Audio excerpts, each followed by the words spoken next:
जी बिस्मिल्लाहिर्रहमानिर्रहीम। अस्सलाम वालेकुम स्टूडेंट्स। आज हमारा लेक्चर नंबर 12 है, इस वीक का लास्ट लेक्चर। अच्छा, लेक्चर में जाने से पहले कुछ चीज़ें हैं जो मैं आपसे शेयर करना चाहता हूँ।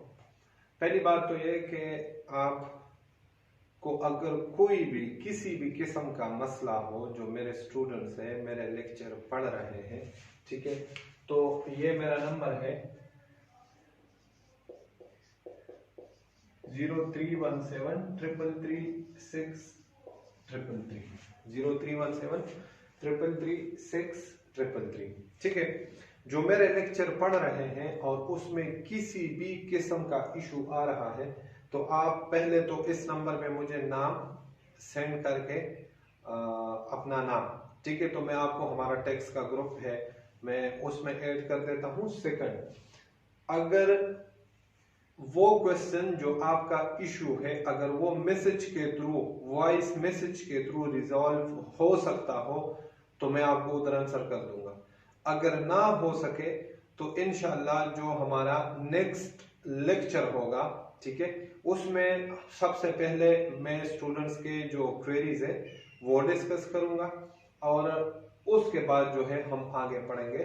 तो हम एक ऐसा कोशिश करेंगे कि ऐसे हम आपको रिस्पांस दें जैसे फिजिकल क्लासेस हो रही हो, ठीक है। तो आपने इस पे परेशान नहीं होना। आप इस नंबर पे जितने भी मेरे स्टूडेंट्स हैं वो अपना नाम साथ में टेक्स्ट स्टूडेंट लिख दें, ताकि मैं उसको ग्रुप में भी ऐड कर सकूं। और सेकंड, कोई आपका इशू हो तो आप उस ग्रुप में पूछ सकते हैं। अगर मैसेज पे जवाब दे सका तो ठीक, ना दे सका तो अगले वीडियो लेक्चर में मैं पहले आपके क्वेरीज डिस्कस करूंगा, उसके बाद फिर हम आगे जाएंगे, ठीक है जी। तो आज हमारा है लेक्चर नंबर 12। इसमें हमारा लर्निंग ऑब्जेक्टिव है जो टर्मिनल बेनिफिट्स थे, मैंने आपको कहा था profits in live of salary, ठीक है। ये हमारा आखिर लास्ट जो बेनिफिट्स है एम्प्लॉयर की तरफ से, मैंने आपको उधर भी बताया था कि ये सारे टर्मिनल बेनिफिट्स में नहीं आते, ये कुछ अदर बेनिफिट्स में आते हैं, कुछ टर्मिनल में आते हैं। तो ये आप लर्निंग ऑब्जेक्टिव नोट सामने रखें, मैं वन बाय वन आपसे डिस्कस करता हूं। The amount of any profits in lieu of or in addition to salary or wages including any amount received। इसका मतलब यह है कि एम्प्लॉय को एम्प्लॉयर की तरफ से सैलरी भी मिलती रहे, तो हमने और बेनिफिट्स भी मिलते रहे, और एडिशनल कोई बेनिफिट मिल जाए तो उसका हम क्या ट्रीटमेंट करेंगे, as consideration for a person's agreement to enter into an employment relationship. जी, अगर हम देखें तो प्रैक्टिकल लाइफ में आप अभी नहीं आए, जब आप इंशाल्लाह आएंगे क्वालिफिकेशन के बाद, तो आपको बहुत सारी जगहों से ऑप्शंस आपके पास होंगी कि मैं इधर जॉब करूं, इधर जॉब करूं, इधर जॉब करूं। फॉर एग्जांपल मिस्टर ए है, उसके पास 3 ऑर्गेनाइजेशन के ऑप्शन है। ऑर्गेनाइजेशन 1 कह रहा है हमारे पास जॉब करो, 2 कह रहा है हमारे पास करो, 3 कह रहा है हमारे पास जॉब करो। जो सैलरी है इन कैश और बेनिफिट से वो तकरीबन सेम है, लेकिन जो ऑर्गेनाइजेशन 3 है वो मिस्टर ए को कह रहा है कि अगर आपने मेरे साथ एम्प्लॉयमेंट कॉन्ट्रैक्ट साइन कर लिया तो मैं आपको 5 लाख रुपए फ्री में दे दूंगा, जो नॉन रिफंडेबल होंगे, ये सिर्फ इस बात के कि आप मुझे ज्वाइन करें, ठीक है। इसको कहते हैं साइनिंग अमाउंट, कि employee at the time of employment enter होते हुए एम्प्लॉयर से कोई अमाउंट रिसीव करेगा तो ये वो वाली अमाउंट है। ये टोटली टैक्सेबल होता है under the head income from salary on receipt basis. वो बाकी रूल्स वही लगेंगे, एनी काइंड ऑफ बेनिफिट, याद है, तो ये उसमें आता है totally taxable under the head income from salary. Second है as consideration for an employee's agreement, sorry, second है सेकंड हमारा है as consideration for an employee's agreement to any condition of employment और any change to the employee's condition of employment. इसका example सुन ले। For example मैं CP में job कर रहा हूं और सीपी वाले मुझे कह रहे हैं कि अब्दुर्रहमान जब तक आप हमारे एम्प्लॉय हैं आप किसी दूसरे कॉलेज में जॉब नहीं करेंगे, किसी दूसरे कॉलेज सीए कॉलेज में नहीं पढ़ाएंगे। ये एम्प्लॉयर ने मुझे एक कंडीशन रख दी, ठीक है, या एम्प्लॉयर कोई कंडीशन अपने लिए रख ले, ठीक है, कि मुझे सीपी वाले कहे कि अब्दुर्रहमान ये कंडीशन है हमारी तरफ से हमारे लिए कि आप सिर्फ इस्लामाबाद कैंपस में पढ़ाओगे। अब इस्लामाबाद की जगह कभी मुझे पिंडी कैंपस में पढ़ाने के लिए सीपी वाले कहेंगे तो ये एम्प्लॉयर ने अपने कंडीशन की वायलेशन की, अब इसकी मुझे एक्स्ट्रा पेमेंट मिलेगी। अगर मुझे एक्स्ट्रा पेमेंट मिल गई वो टोटली टैक्सेबल होगी under the head income from salary. इसी तरह थर्ड है अनटर्मिनेशन, ये हम पढ़ते हैं, अलग से टॉपिक है पूरा। फ्रॉम अ प्रोविडेंट फंड और other fund to the extent to which the amount is not a repayment of contribution made by the employee to the fund in respect of which the employee was not entitled to a deduction। Provident fund का नाम इधर use किया है तो आप कहोगे कि sir ये तो हमने कल पढ़ा दिया। वो वाला प्रोविडेंट फंड जो था वो था रिकॉग्नाइज्ड प्रोविडेंट फंड। कुछ फंड ऐसे होते हैं जिसको कोई भी नाम दे दे, ये लॉ की तरफ से रिक्वायरमेंट नहीं है कि आपने इस फंड को प्रोविडेंट फंड का नाम दिया। फॉर एग्जांपल सीपी ने एक फंड क्रिएट किया है, उसका नाम रखा है प्रोविडेंट फंड और उसमें कंट्रीब्यूशन सिर्फ एम्प्लॉयर कर रहा है, एम्प्लॉय की सैलरी से कुछ भी डिडक्ट नहीं हो रहा, तो फिर भी ठीक है। अब उस फंड से जिसमें सिर्फ और सिर्फ कौन कंट्रीब्यूट कर रहा है, एम्प्लॉय, उससे मुझे पेमेंट मिलेगी एम्प्लॉय को, तो वो एम्प्लॉय के लिए इनकम फ्रॉम सैलरी होगी और टोटली टैक्सेबल होगी under the head income from salary. और नंबर 5 है as consideration for an employee's agreement to a restrictive covenant. Covenant कहते हैं कॉन्ट्रैक्ट को, कि अगर कभी एम्प्लॉयर अपने एम्प्लॉय पे कोई रिस्ट्रिक्शन लगा दे कि आपने ये काम नहीं करना, ये काम नहीं करना, कंडीशंस लगा दे, जैसे ऊपर मैंने डिस्कस किया कि सीपी वाले मुझे कहे कि अब्दुर्रहमान हमारे साथ होते हुए आप किसी दूसरे सीए कॉलेज में नहीं पढ़ाओगे, तो मैं कहता हूं जनाब मैं तो आपके पास 3 घंटे पढ़ाता हूं, बाकी मैंने 3 घंटे तो काम नहीं करना दिन में। वो कहते हैं भाई आप इधर 8 घंटे फ्री बैठा करो, 3 घंटे पढ़ाओ, 5 घंटे फ्री बैठा करो, ठीक है। आप 9 से 5 बजे तक इधर रहो, 3 घंटे पढ़ाओ, बाकी आप रेस्ट करो। हम आपको पूरे 8 या 9 घंटे के पेमेंट करेंगे, जो पूरे दिन की आपकी पैकेज है हम उसके मुताबिक आपको पेमेंट करेंगे। तो इसको कहते हैं कि वो उन्होंने मुझ पे रिस्ट्रिक्शंस लगाई हैं, मैं किसी दूसरे कॉलेज में जाके पढ़ा नहीं सकता, अर्निंग नहीं कर सकता, वो मुझे बैठ के उसकी पेमेंट कर रहे हैं, वो भी टोटली टैक्सेबल होता है under the head income from salary. जी क्लियर। जो थर्ड हमने छोड़ा था गोल्डन हैंडशेक, ये समझिएगा, ये इंपॉर्टेंट है जी। गोल्डन हैंडशेक क्या होता है पहले तो ये समझिएगा। गोल्डन हैंडशेक ये अमाउंट होती है कि कभी कभी मार्केट में या फिर गवर्नमेंट की पॉलिसी, अक्सर गवर्नमेंट ऑर्गेनाइजेशंस के लिए, जो अभी आजकल आपने सुना होगा कि पीआईए को प्राइवेटाइज कर रहे हैं, फ्लाई इदारे को प्राइवेटाइज कर रहे हैं। इसकी मैं आपको प्रैक्टिकल एग्जांपल देता हूं।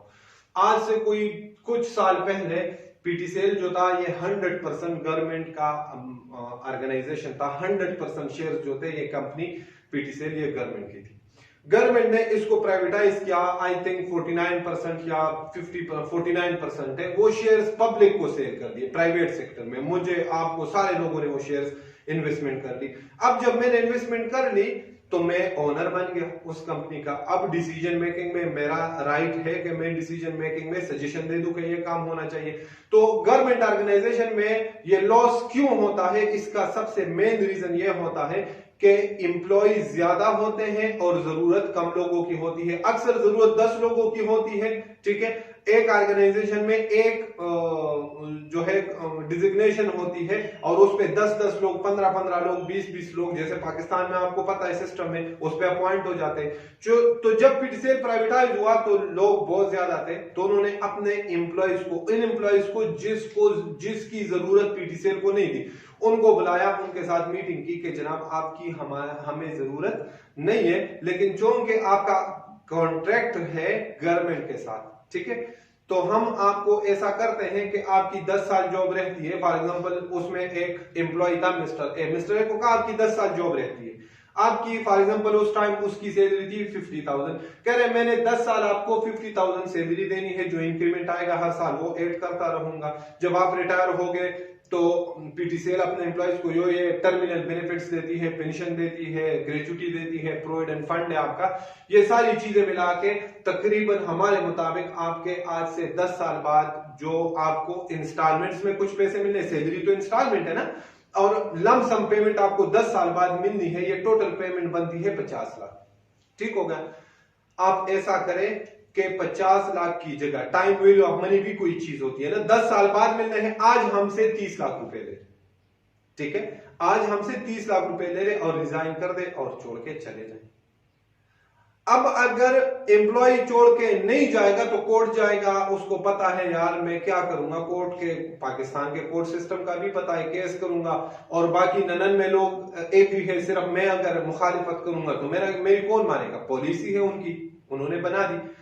इसको कहते हैं गोल्डन हैंडशेक। वो 30 लाख रुपए लेके जब निकलता है और अपने एम्प्लॉयर के साथ हैंडशेक करता है तो उस टाइम उसके एम्प्लॉयर का जो हैंड होता है हैंडशेक वो गोल्ड का होता है, गोल्डन हैंडशेक। वैसे ये तो एक मैंने गपशप की है। अच्छा, गोल्डन हैंडशेक की अमाउंट होती है, ठीक हो गया। अब गोल्डन हैंडशेक जिस भी एम्प्लॉय को मिले तो there are 2 options with the employee. एक है ऑप्शन 1 और एक है ऑप्शन 2 जी, ऑप्शन 1 और ऑप्शन 2। अच्छा, गोल्डन हैंडशेक एक बहुत टेक्निकल बात बता रहा हूं, याद रखिएगा, ये मेरी स्टेटमेंट आपके आगे काम आ जाएगी। गोल्डन हैंडशेक जिस भी ऑप्शन पे वो ट्रीट करें ये होगी इनकम फ्रॉम सैलरी, ये होगी इनकम फ्रॉम सैलरी। अब टैक्स ट्रीटमेंट इसकी अलग अलग है। पहला ऑप्शन लॉ आपको देता है कि अगर आप चाहो तो इसको सीधा सीधा पूरा अमाउंट 100% टोटली टैक्सेबल है इस ऑप्शन में, under the head income from salary में ऐड करो, दोनों में टोटली टैक्सेबल। किस में ऐड करो? ऑप्शन 1 सीधा सीधा जो आपकी इनकम फ्रॉम सैलरी है, बाकी चीजें basic salary, medical allowance, convince allowance, provident fund, वो सारी चीजें जो है अकोमोडेशन, व्हीकल, उसमें ये भी ऐड कर दो गोल्डन हैंडशेक। जितनी आपको मिल गई, एम्प्लॉय को मिल गई, totally taxable under the head income from salary. या फिर ऑप्शन है, ऑप्शन अगर आपको लगे कि नहीं अगर मैं इस तरह करूंगा तो मेरी टैक्स लायबिलिटी ज्यादा हो जाएगी, तो लॉ ने आपको ऑप्शन दिया है कि कमिश्नर को बता दे, इनकम टैक्स का जो कमिश्नर है उसको बता दे और गोल्डन हैंडशेक को separate block of income treat करे। ये एक नया कॉन्सेप्ट आ गया, separate block of income treat करे। क्या ट्रीट करे? Separate block of income. अच्छा, ये तो खत्म हो गया, सेपरेट ब्लॉक ऑफ इनकम समझिएगा। और सेपरेट ब्लॉक ऑफ इनकम में किस रेट पे करें? Average tax rate. किस पे? एवरेज टैक्स रेट पे। एवरेज टैक्स रेट का फार्मूला क्या है? पहले फार्मूला लिख ले, मैं आपको समझाता हूं सेपरेट ब्लॉक ऑफ इनकम क्या है। एवरेज टैक्स रेट का फार्मूला है, average tax rate is equal to last 3 years tax liability, पिछले 3 सालों की tax liability divided by last 3 years taxable income multiply by percentage. For example दे रहा हूं कि इसको गोल्डन हैंडशेक जो हमने पढ़ा 3 मिलियन मिला, तो इसमें तो 30 लाख सीधा सीधा सैलरी में ऐड कर देगा। अगर ऑप्शन 2 पे आ रहा है तो लॉ कहता है इसको 3 मिलियन को, अच्छा सेपरेट ब्लॉक ऑफ इनकम क्या है पहले समझिएगा, फिर मैं आपको बताता हूं, ठीक है। सेपरेट ब्लॉक ऑफ इनकम कोई भी इनकम नहीं है जिसकी अलग से डिफिनीशन हो, ठीक हो गया। ये normal head of income, income from salary ही है, लेकिन इसको सेपरेट ब्लॉक ऑफ इनकम इसलिए कहते हैं, इंपॉर्टेंट है, गौर से सुनिए। इसको सेपरेट ब्लॉक ऑफ इनकम इसलिए कहते हैं कि ऑर्डिनेंस कहता है कि इस इनकम को, सैलरी के इस पार्ट ऑफ इनकम को, ये अब भी सैलरी की पार्ट ही है, लेकिन कह रहा है कि सैलरी के इस पार्ट को, कौन से पार्ट को? गोल्डन हैंडशेक को। आपने सैलरीड और नॉन सैलरीड जो रेट्स आपके पास है, 2 किस्म के, सैलरीड इंडिविजुअल और नॉन सैलरीड इंडिविजुअल, उस पे ट्रीट नहीं करना। इसका अपना रेट है, इस पे सीधा सीधा ये रेट लगा दो और आपके पास टैक्स लायबिलिटी आ जाएगी। कैसे? 3 million multiply by average tax rate, और ये आपके पास सीधा सीधा क्या आ जाएगा? लायबिलिटी। और ये लायबिलिटी बाकी टैक्सेबल इनकम पे जो लायबिलिटी है उसमें ऐड कर दे, ठीक हो गया।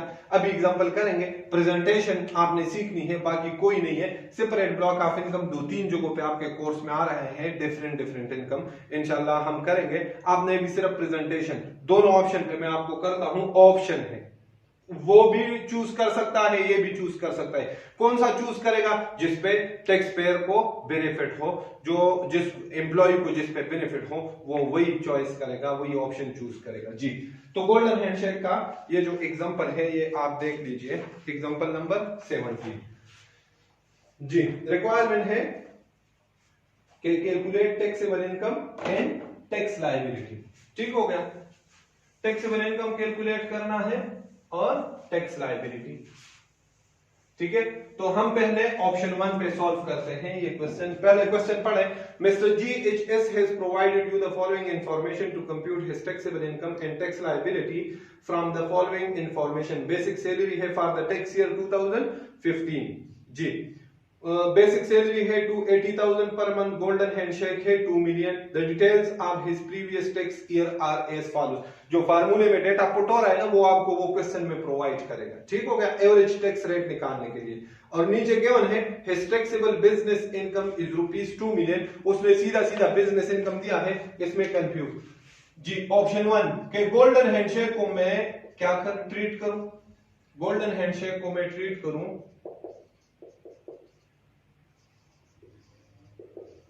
रेजिडेंट सैलरी का पार्ट। सैलरीड और नॉन सैलरीड अभी मुझे पता नहीं चलेगा, वजह क्योंकि सिर्फ इनकम फ्रॉम सैलरी नहीं है, इनकम फ्रॉम बिजनेस भी है, तो चेंज आ सकता है। टैक्स ईयर क्या है?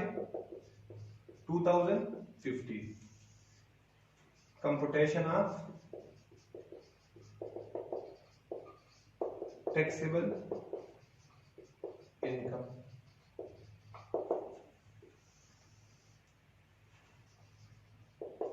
जी। Income from salary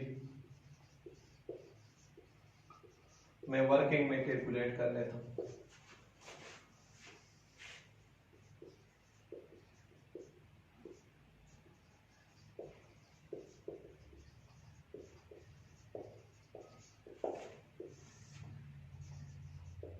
ji, income from salary. Basic salary कितनी है? 280,000 पर मंथ। 280,000 पर मंथ, तो 12 मंथ्स की कितनी हो जाएगी? 3.36 मिलियन जी। आगे गोल्डन हैंडशेक है, कोई और इंफॉर्मेशन नहीं है। गोल्डन हैंडशेक मैंने कहा ये सीधा सीधा क्या करो, इनकम फ्रॉम सैलरी में ऐड कर दो, वो है 2 मिलियन जी। तो टैक्सेबल सैलरी कितनी आ गई? 5.36 मिलियन। ये salary income, taxable salary income आपके पास आ गई। वर्किंग 1 से हमारे पास इनकम फ्रॉम सैलरी आ गई 5.36 मिलियन जी। Income from business second head of income है, वो हमारे पास गिवन है। जब कोई सैलरी के अलावा कोई और हेड ऑफ इनकम होना, फिर सैलरीड और नॉन सैलरीड का डिसीजन आप क्वेश्चन स्टार्ट करते हुए नहीं ले सकते, उसके लिए आपको कैलकुलेट करना पड़ेगा। इनकम फ्रॉम बिजनेस थी 2 मिलियन, हमारे पास ये दोनों ऐड करके 7.36 मिलियन, ये हमारे पास आ गई टैक्सेबल इनकम। ये हमारे पास क्या आ गई? टैक्सेबल।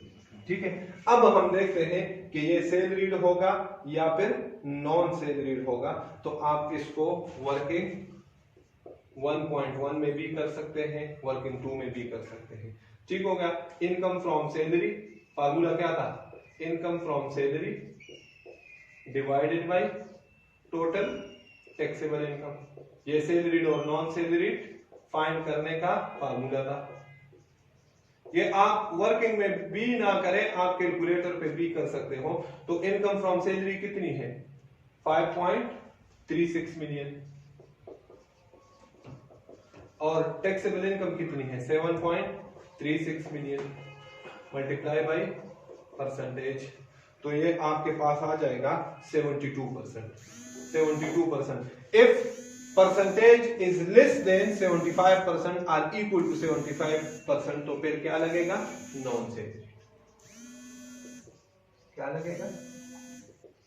Non salary.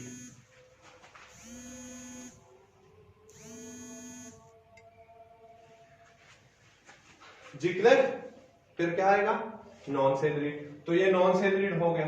ठीक है, अब इस पे कंप्यूटेशन ऑफ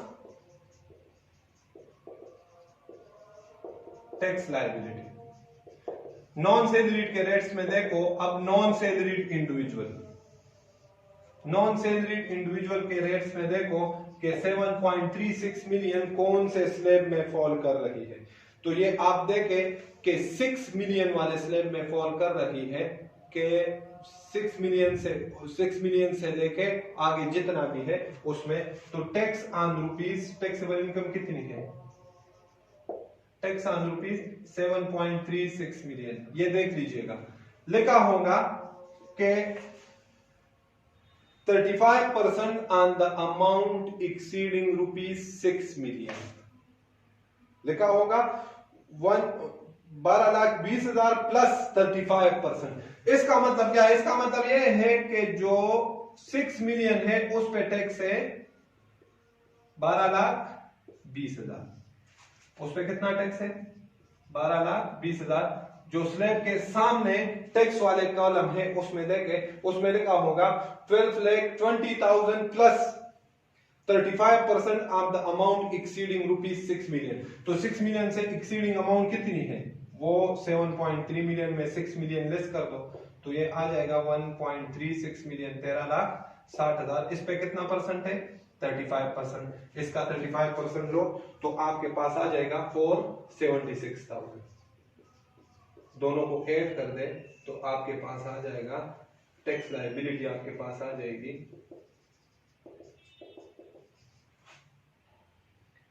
16,96,000। ठीक हो गया। ये था ऑप्शन 1। अगर वो गोल्डन हैंडशेक को क्या ट्रीट करे? इनकम फ्रॉम सैलरी का पार्ट ही ट्रीट करे। अब हम देखते हैं ऑप्शन 2 पे, ये वर्किंग वाला में रेस करते हैं। ऑप्शन 2 में क्या पढ़ा कि सैलरी के साथ normal separate block of income रहेगी सैलरी ही। तो क्या है मिस्टर GHS रेजिडेंट, सैलरीड और नॉन सैलरीड पता नहीं चलेगा। Tax year 2015, computation of taxable income. जी, अब सैलरी की पार्ट नहीं बनानी तो सैलरी हमारे पास सीधा सीधा आ जाएगी इनकम फ्रॉम सैलरी 3 सिर्फ बेसिक सैलरी आ जाएगी 280,000 मल्टीप्लाई बाई 12, 3.36 मिलियन। और इनकम फ्रॉम बिजनेस हमारे पास आ जाएगा 2 मिलियन।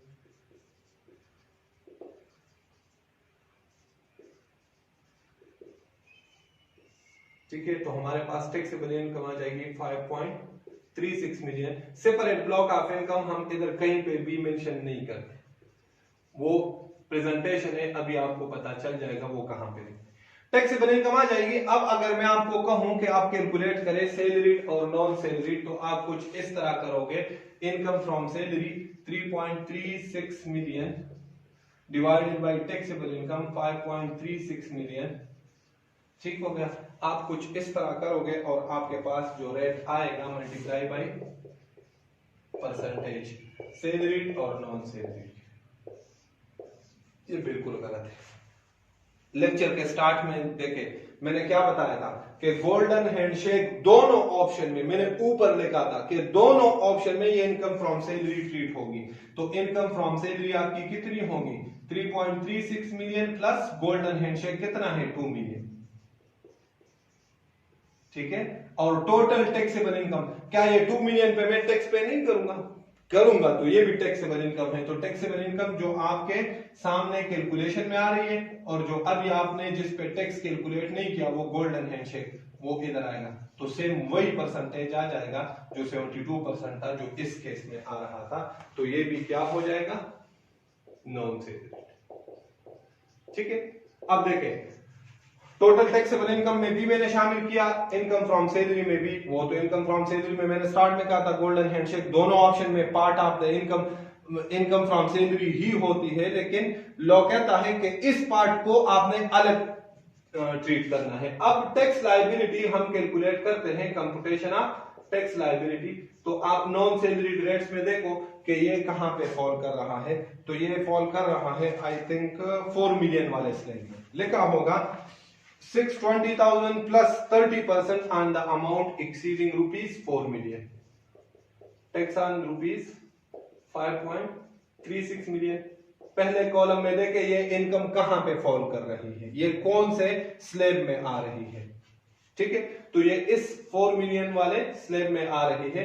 टैक्स ऑन ₹4 मिलियन, लिखा होगा कि 4 मिलियन पे टैक्स कितना है 620,000, लिखा होगा plus 30% on the amount exceeding ₹4 million. जो 4 मिलियन से ज्यादा अमाउंट है उस पे कितना परसेंट 30%, तो इसका 30% दो तो आपके पास आ जाएगा 408,000। तो ये कितना आ गया 1028,000, ठीक हो गया। यहां तक कर लिया। इसके बाद आपने करना है add tax on separate block of income. Separate block of income जो है ना concept, separate block of income आपने अब उसकी इनकम कंप्यूटेशन में कहीं भी मेंशन नहीं करनी। अगर करेंगे गलत नहीं होगा, एक बार ऐड कर दे फिर लेस कर दे, सैलरी में ऐड कर दे फिर लेस कर दे, कोई मसला नहीं, ठीक है। लेकिन आप ना करें। सेपरेट ब्लॉक ऑफ इनकम के लिए ये बात रखें कि सिर्फ और सिर्फ हम इसका टैक्स जो है टैक्स लायबिलिटी में ऐड करेंगे। तो सेपरेट ब्लॉक ऑफ इनकम कौन सी थी, गोल्डन हैंडशेक थी। गोल्डन हैंडशेक कितनी मिली थी 2 मिलियन। 2 मिलियन पे कितना एवरेज टैक्स लगेगा, क्या लगेगा एवरेज टैक्स रेट। तो एवरेज टैक्स रेट का फार्मूला भी क्या बताया था, last 3 years tax liability divided by last 3 years taxable income. वो आप करेंगे तो आपके पास आ जाएगा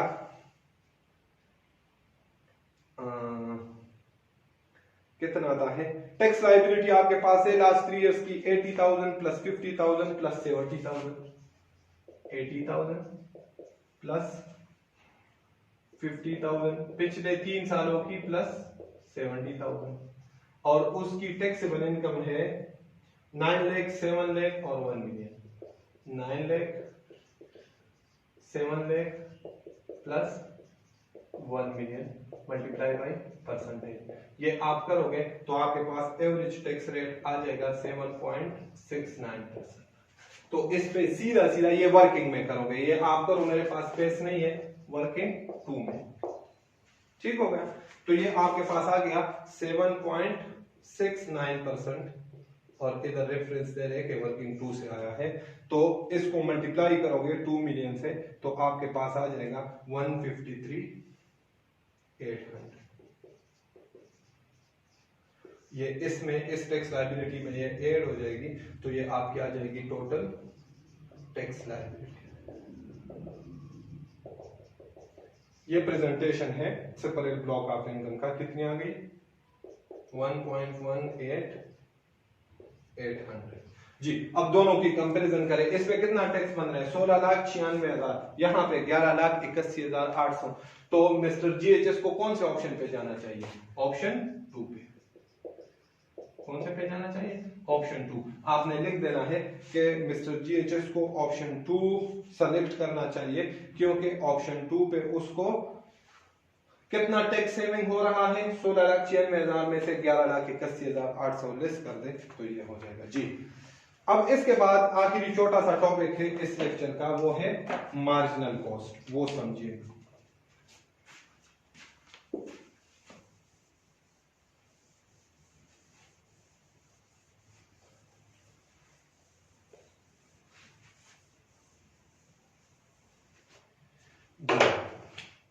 मार्जिनल कॉस्ट,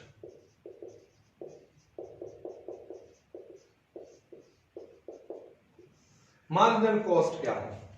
मार्जिनल कॉस्ट अगर हम आसान अल्फाज में डिफाइन करें तो लॉ कहता है कि एम्प्लॉयर के वो एक्सपेंसेस, गौर से सुनिएगा जो मैं बता रहा हूं स्टेटमेंट, एम्प्लॉयर के वो बेनिफिट्स जो एम्प्लॉयर अपने एम्प्लॉय को प्रोवाइड कर रहा है, लेकिन एम्प्लॉयर का कोई एडिशनल खर्चा नहीं हो रहा।